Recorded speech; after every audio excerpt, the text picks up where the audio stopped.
Let's do unboxing with me. Yes, happy ako dito sa unboxing na to kasi nahanap ko na talaga yung hinahanap ko na bra na affordable and at the same time high quality siya and comfortable din. So yun yung mga na hinahanap ko sa bra.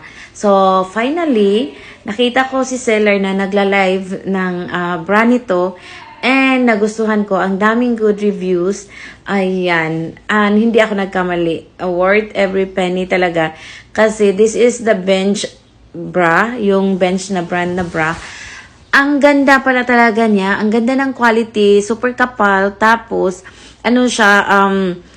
parang talaga siya, and then naka-buy one take one. So, believe ako sa quality niya. Hindi siya yung parang putyo-putyo lang na bra.